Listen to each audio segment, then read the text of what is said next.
My dear students, welcome to online classes. In the last class, yesterday class, we have discussed about the classical theory of international trade or Ricordian theory of international trade. So ಆತ್ಮೀಯ ವಿದ್ಯಾರ್ಥಿಗಳೇ, ನಿನ್ನೆಯ ಒಂದು ತರಗತಿಯಲ್ಲಿ ಅಂತಾರಾಷ್ಟ್ರೀಯ ವ್ಯಾಪಾರ ಸಿದ್ಧಾಂತ, ಅದರಲ್ಲಿ ಸಂಪ್ರದಾಯ ಪಂಥದ ಅಂತಾರಾಷ್ಟ್ರೀಯ ವ್ಯಾಪಾರ ಸಿದ್ಧಾಂತವನ್ನು ಅಥವಾ ರಿಕಾರ್ಡರ್ ಅವರ ಅಂತಾರಾಷ್ಟ್ರೀಯ ವ್ಯಾಪಾರ ಸಿದ್ಧಾಂತವನ್ನು ಕುರಿತು ಚರ್ಚಿಸ್ತಾ ಇದ್ವಿ. ಸೊ ದ ರಿಕಾರ್ಡಿಯನ್ ಥಿಯರಿ, ಇವತ್ತಿನ ಒಂದು ತರಗತಿಯಲ್ಲಿ ಆ ಒಂದು ಥಿಯರಿಯನ್ನು ವಿಶ್ಲೇಷಣೆ ಮಾಡ್ತಾ ಇರ್ತಕ್ಕಂಥದ್ದು. Today's classes so analyses the theory of Ricordian theory of international trade in today's classes. So, the Ricordian theory of comparative advantages is based on the following sum of assumptions. ಇಲ್ಲಿ Ricardo ಅವರ ಅಂತಾರಾಷ್ಟ್ರೀಯ ವ್ಯಾಪಾರ ಸಿದ್ಧಾಂತ ಕೆಲವೊಂದಿಷ್ಟು ಕಲ್ಪನೆಗಳ ಮೂಲಕ ಪ್ರತಿಪಾದಿಸಲ್ಪಟ್ಟಿರ್ತಕ್ಕಂಥದ್ದು.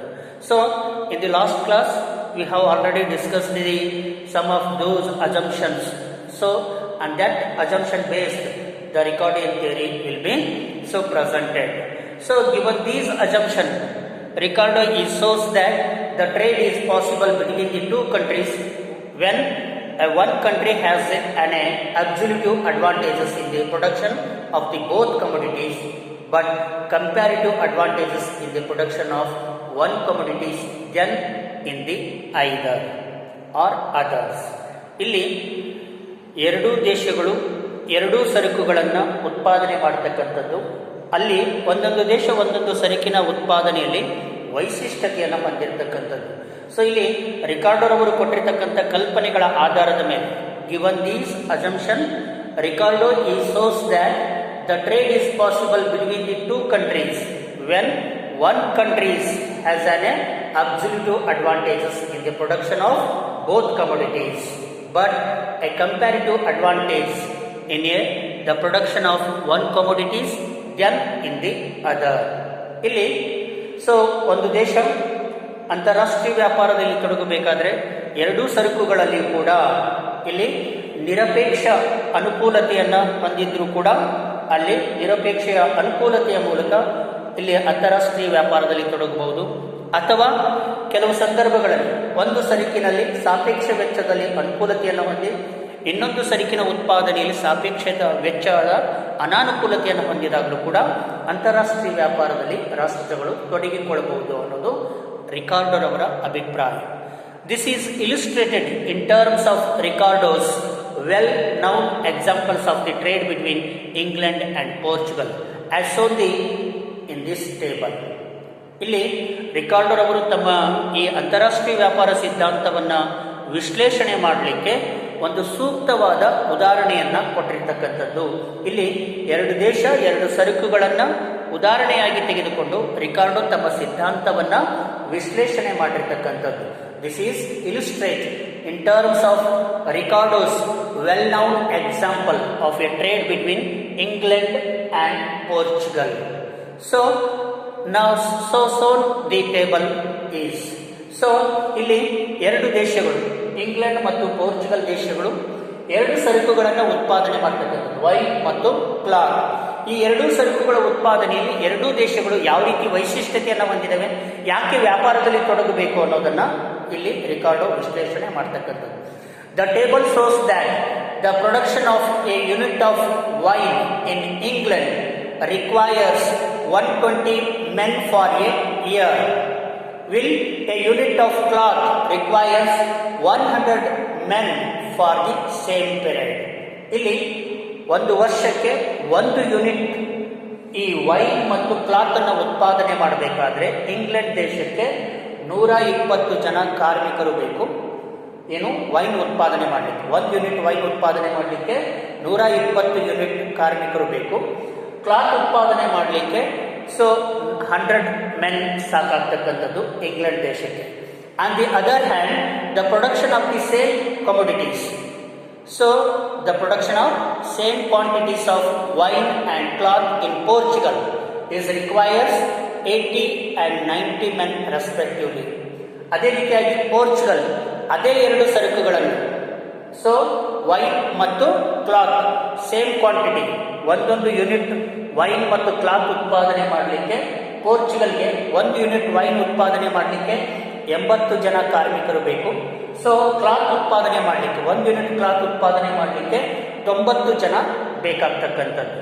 ಹಾಗಿದ್ರೆ ಇಲ್ಲಿ ಇಂಗ್ಲೆಂಡ್ 1 ಯೂನಿಟ್ ವೈನ್ ಉತ್ಪಾದನೆ ಮಾಡಲಿಕ್ಕೆ 120 ಕಾರ್ಮಿಕರು, 1 ಯೂನಿಟ್ ಕ್ಲಾತ್ ಉತ್ಪಾದನೆ ಮಾಡಲಿಕ್ಕೆ 100 ಜನ ಕಾರ್ಮಿಕರು.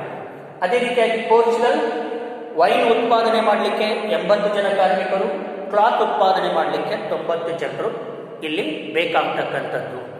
The England is uses more labour than the Portugal in producing both wine and cloth. ಇಲ್ಲಿ ಇಂಗ್ಲೆಂಡಿಗಿಂತ ಪೋರ್ಚುಗಲ್ ಆ ಎರಡೂ ಸರಕುಗಳನ್ನು ಕಡಿಮೆ ಕಾರ್ಮಿಕರ ಮೂಲಕ ಉತ್ಪಾದನೆ ಮಾಡ್ತಕ್ಕಂತಹ ವೈಶಿಷ್ಟ್ಯತೆಯನ್ನು ಹೊಂದಿರತಕ್ಕಂಥದ್ದನ್ನು ನಾವು ಕಾಣ್ತಾ ಇದ್ದೀವಿ. In other words, the Portugal labour is more efficient then the England labour in producing both the products. ಇಲ್ಲಿ ಎರಡೂ ಸರಕುಗಳನ್ನು ಉತ್ಪಾದನೆ ಮಾಡಲಿಕ್ಕೆ, ವೈನ್ ಮತ್ತು ಕ್ಲಾತ್ ಅನ್ನು ಉತ್ಪಾದನೆ ಮಾಡಲಿಕ್ಕೆ ಇಂಗ್ಲೆಂಡ್ ಕಾರ್ಮಿಕರಿಗಿಂತ ಪೋರ್ಚುಗಲ್ ಕಾರ್ಮಿಕರು ಹೆಚ್ಚು ದಕ್ಷತೆಯನ್ನು ಹೊಂದಿರತಕ್ಕಂಥದ್ದು. ಯಾಕೆಂದರೆ ಪೋರ್ಚುಗಲ್ ಆ ಎರಡೂ ಸರಕುಗಳನ್ನು ಇಂಗ್ಲೆಂಡ್ಗಿಂತ ಕಡಿಮೆ ಶ್ರಮದಲ್ಲಿ ಉತ್ಪಾದನೆ ಮಾಡತಕ್ಕಂತಹ ಸಾಮರ್ಥ್ಯವನ್ನು ಹೊಂದಿದೆ. ಹಾಗಿದ್ಮೇಲೆ ಇಂಗ್ಲೆಂಡ್ಗಿಂತ ಪೋರ್ಚುಗಲ್ ದೇಶದ ಕಾರ್ಮಿಕರು ಉತ್ಪಾದಕತೆಯಲ್ಲಿ ಹೆಚ್ಚು ದಕ್ಷತೆಯನ್ನು ಹೊಂದಿರತಕ್ಕಂಥದ್ದು ಎರಡೂ ಸರಕುಗಳು. So the Portugal possess an absolute advantages in the both the wine and cloth. ಇಲ್ಲಿ ಪೋರ್ಚುಗಲ್ ಇಂಗ್ಲೆಂಡ್ಗಿಂತ ಆ ಎರಡೂ ಸರಕುಗಳನ್ನು ಉತ್ಪಾದನೆ ಮಾಡುವಲ್ಲಿ ನಿರಪೇಕ್ಷ ಅನುಕೂಲತೆಯನ್ನು ಹೊಂದಿರತಕ್ಕಂಥದ್ದು. ಅಂದರೆ ನಿರಪೇಕ್ಷ ಅನುಕೂಲತೆಯನ್ನು ಹೆಚ್ಚು ಹೊಂದಿರತಕ್ಕಂಥದ್ದನ್ನು ನಾವಿಲ್ಲಿ ಕಾಣ್ತೇವೆ. ಅಂದರೆ ಇಂಗ್ಲೆಂಡ್ಗಿಂತ ಪೋರ್ಚುಗಲ್ ಆ ಎರಡೂ ಸರಕುಗಳನ್ನು ಕಡಿಮೆ ಶ್ರಮದ ಮೂಲಕ ಉತ್ಪಾದನೆ ಮಾಡ್ತಾ ಇರ್ತಕ್ಕಂಥದ್ದು. But Portugal would benefit more by producing wine and exporting it to England because it possesses greater comparative advantages in it. ಆದರೆ ಇಲ್ಲಿ ಈ ಸಂದರ್ಭದಲ್ಲಿ ಪೋರ್ಚುಗಲ್ ಇಂಗ್ಲೆಂಡ್ಗಿಂತಲೂ ಎರಡೂ ಸರಕುಗಳನ್ನು ಉತ್ಪಾದನೆ ಮಾಡುವಲ್ಲಿ ದಕ್ಷವಾಗಿದೆ ಅಂತಂದರೆ ಯಾಕೆ ಅಂತಾರಾಷ್ಟ್ರೀಯ ವ್ಯಾಪಾರದಲ್ಲಿ ತೊಡಗಬೇಕು? ಅಂತಾರಾಷ್ಟ್ರೀಯ ವ್ಯಾಪಾರದಲ್ಲಿ ತೊಡಗಿಕೊಂಡಾಗ ಎರಡೂ ರಾಷ್ಟ್ರಗಳಿಗೂ ಅನುಕೂಲವಾಗುತ್ತೆ. ಹಾಗೆ ಸೊ ಇಲ್ಲಿ ಇಂಗ್ಲೆಂಡ್ ಬಟ್ಟೆ ಉತ್ಪಾದನೆಯಲ್ಲಿ ವೈಶಿಷ್ಟ್ಯತೆಯನ್ನು ಹೊಂದಿದ್ರೆ ಪೋರ್ಚುಗಲ್ ಮದ್ಯವನ್ನು ಉತ್ಪಾದನೆ ಮಾಡುವಲ್ಲಿ ವೈಶಿಷ್ಟ್ಯತೆಯನ್ನು ಹೊಂದಿರತಕ್ಕಂಥದ್ದು. ಇಂಗ್ಲೆಂಡ್ ಸೊ ಬಟ್ಟೆಯನ್ನು ಕಡಿಮೆ ಶ್ರಮ ವೆಚ್ಚದಲ್ಲಿ ಉತ್ಪಾದನೆ ಮಾಡ್ತಾ ಇದ್ರೆ ಪೋರ್ಚುಗಲ್ ಮದ್ಯವನ್ನು ಕಡಿಮೆ ಶ್ರಮ ವೆಚ್ಚದಲ್ಲಿ ಉತ್ಪಾದನೆ ಮಾಡುತ್ತೆ. ಹಾಗಿದ್ಮೇಲೆ ಪೋರ್ಚುಗಲ್ ಮದ್ಯ ಉತ್ಪಾದನೆಯ ಒಂದು ವೈಶಿಷ್ಟ್ಯತೆಯನ್ನು ಹೊಂದಿದ್ರೆ ಇಂಗ್ಲೆಂಡ್ ಬಟ್ಟೆ ಉತ್ಪಾದನೆಯಲ್ಲಿ ವೈಶಿಷ್ಟ್ಯತೆಯನ್ನು ಹೊಂದಿರತಕ್ಕಂಥದ್ದು. ಹಾಗಿದ್ದಾಗ ಇಂಗ್ಲೆಂಡ್ ಕೇವಲ ಬಟ್ಟೆ ಉತ್ಪಾದನೆ ಮಾಡಬೇಕು, ಪೋರ್ಚುಗಲ್ ಕೇವಲ ಮದ್ಯವನ್ನು ಉತ್ಪಾದನೆ ಮಾಡಿ ಆ ಎರಡೂ ಸರಕುಗಳನ್ನು ಆ ಎರಡೂ ದೇಶಗಳು ವಿನಿಮಯ ಮಾಡಿಕೊಂಡಾಗ ಎರಡೂ ರಾಷ್ಟ್ರಗಳಿಗೂ ಕೂಡ ಅನುಕೂಲವಾಗತಕ್ಕಂಥದ್ದು. This is because the cost of production of wine is less than the cost of production of cloth. ಇಲ್ಲಿ ಪೋರ್ಚುಗಲ್ ಮದ್ಯವನ್ನು ಈ ಬಟ್ಟೆ ಉತ್ಪಾದನೆಗಿಂತ ಕಡಿಮೆ ವೆಚ್ಚದಲ್ಲಿ, ಕಡಿಮೆ ಕಾರ್ಮಿಕರ ವೆಚ್ಚದಲ್ಲಿ ಉತ್ಪಾದನೆ ಮಾಡ್ತಕ್ಕಂಥದ್ದನ್ನು ನಾವಿಲ್ಲಿ ಕಾಣ್ತಾ ಇದ್ದೀವಿ. So on the other hand it is in England interest to specialize in the production of cloth in which it has the least cost, least comparative advantages. ಅದೇ ಇಂಗ್ಲೆಂಡ್ ಇಲ್ಲಿ ಮದ್ಯಕ್ಕಿಂತಲೂ ಬಟ್ಟೆ ಉತ್ಪಾದನೆಯಲ್ಲಿ ವೈಶಿಷ್ಟ್ಯತೆಯನ್ನು ಹೊಂದಿರತಕ್ಕಂಥದ್ದು. ಇಂಗ್ಲೆಂಡ್ ಕಡಿಮೆ ಶ್ರಮದ ಮೂಲಕ ಬಟ್ಟೆ ಉತ್ಪಾದನೆ ಮಾಡುತ್ತೆ, ಆದರೆ ಮದ್ಯವನ್ನು ಉತ್ಪಾದನೆ ಮಾಡಬೇಕಾದ್ರೆ ಅತ್ಯಧಿಕ ಶ್ರಮ ವೆಚ್ಚ ಇಲ್ಲಿ ಬೇಕಾಗ್ತಕ್ಕಂಥದ್ದು. ಹಾಗಾಗಿ ಇಂಗ್ಲೆಂಡ್ ಬಟ್ಟೆ ಉತ್ಪಾದನೆಯಲ್ಲಿ ವೈಶಿಷ್ಟ್ಯತೆಯನ್ನು ಹೊಂದಿದ್ರೆ ಪೋರ್ಚುಗಲ್ ಮದ್ಯದ ಉತ್ಪಾದನೆಯಲ್ಲಿ ವೈಶಿಷ್ಟ್ಯತೆಯನ್ನು ಹೊಂದಿರತಕ್ಕಂಥದ್ದು. ಹಾಗಿದ್ದಾಗ ಇಂಗ್ಲೆಂಡ್ ಬಟ್ಟೆ ಉತ್ಪಾದನೆ ಮಾಡಬೇಕು, 2 ಯೂನಿಟ್ ಬಟ್ಟೆಯನ್ನು ಇಂಗ್ಲೆಂಡ್ ಉತ್ಪಾದನೆ ಮಾಡಿ ತನಗೆ 1 ಯೂನಿಟನ್ನು ಮತ್ತು ಪೋರ್ಚುಗಲ್ಗೆ 1 ಯೂನಿಟ್ ಬಟ್ಟೆಯನ್ನು ಎಕ್ಸ್ಪೋರ್ಟ್ ಮಾಡಬೇಕು. ಅದೇ ರೀತಿಯಾಗಿ ಪೋರ್ಚುಗಲ್ 2 ಯೂನಿಟ್ ಮದ್ಯವನ್ನು ಉತ್ಪಾದನೆ ಮಾಡಿ ತನಗೆ 1 ಯೂನಿಟ್ ಮತ್ತು ಇಂಗ್ಲೆಂಡ್ಗೆ 1 ಯೂನಿಟನ್ನು ಎಕ್ಸ್ಪೋರ್ಟ್ ಮಾಡಿದಾಗ ಎರಡೂ ರಾಷ್ಟ್ರಗಳಿಗೂ ಈ ಅಂತಾರಾಷ್ಟ್ರೀಯ ವ್ಯಾಪಾರದಿಂದ ಬಹಳಷ್ಟು ಅನುಕೂಲವಾಗ್ತಕ್ಕಂಥದ್ದು. So this is because the cost of production of cloth in England is less than as a comparative with wine. ಇಲ್ಲಿ ಇಂಗ್ಲೆಂಡ್ ಸೊ ಈ ಮದ್ಯಕ್ಕಿಂತ ಬಟ್ಟೆಯನ್ನು ಕಡಿಮೆ ವೆಚ್ಚದಲ್ಲಿ ಉತ್ಪಾದನೆ ಮಾಡತಕ್ಕಂತಹ ವೈಶಿಷ್ಟ್ಯತೆಯನ್ನು ಸ್ಪೆಷಲೈಸೇಷನ್ ಅನ್ನು ಹೊಂದಿರತಕ್ಕಂಥದ್ದು. Thus trade is beneficial for both the countries. ಈ ರೀತಿ ಎರಡೂ ದೇಶಗಳು ಒಂದೊಂದು ಸರಕಿನ ಉತ್ಪಾದನೆಯಲ್ಲಿ ವೈಶಿಷ್ಟ್ಯತೆಯನ್ನು ಹೊಂದಿರತಕ್ಕಂಥದ್ದು. ಇಂಗ್ಲೆಂಡ್ ಬಟ್ಟೆ ಉತ್ಪಾದನೆಯಲ್ಲಿ ವೈಶಿಷ್ಟ್ಯತೆಯನ್ನು ಹೊಂದಿದ್ರೆ ಪೋರ್ಚುಗಲ್ ಮದ್ಯದ ಉತ್ಪಾದನೆಯಲ್ಲಿ ವೈಶಿಷ್ಟ್ಯತೆಯನ್ನು ಹೊಂದಿರತಕ್ಕಂಥದ್ದು. ಹಾಗಿದ್ದಾಗ ಇಂಗ್ಲೆಂಡ್ 2 ಯೂನಿಟ್ ಬಟ್ಟೆ ಉತ್ಪಾದನೆ ಮಾಡಿ 1 ಯೂನಿಟನ್ನು ಪೋರ್ಚುಗಲ್ಗೆ ಎಕ್ಸ್ಪೋರ್ಟ್ ಮಾಡಬೇಕು. ಪೋರ್ಚುಗಲ್ 2 ಯೂನಿಟ್ ಮದ್ಯವನ್ನು ಉತ್ಪಾದನೆ ಮಾಡಿ 1 ಯೂನಿಟನ್ನು ಇಂಗ್ಲೆಂಡ್ಗೆ ಎಕ್ಸ್ಪೋರ್ಟ್ ಮಾಡಿದಾಗ ಎರಡೂ ದೇಶಗಳಿಗೆ ಅಂತಾರಾಷ್ಟ್ರೀಯ ವ್ಯಾಪಾರದಿಂದ ಏನಾಗುತ್ತೆ, ಅನುಕೂಲವಾಗ್ತಕ್ಕಂಥದ್ದನ್ನು ನಾವಿಲ್ಲಿ ಕಾಣ್ತಾ ಇದ್ದೀವಿ. So the comparative advantages position of both is illustrated in the figure in terms of production possibility curve.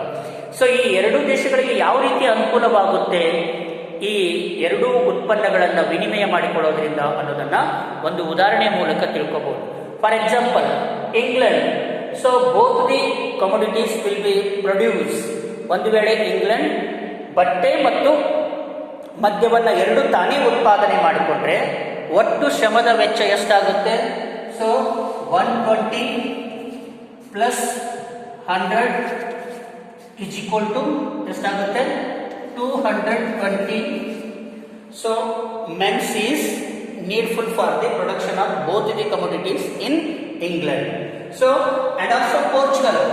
Suppose the Portugal production of the both the commodities, the total cost of labor is so 80 plus 90 is equal to 170.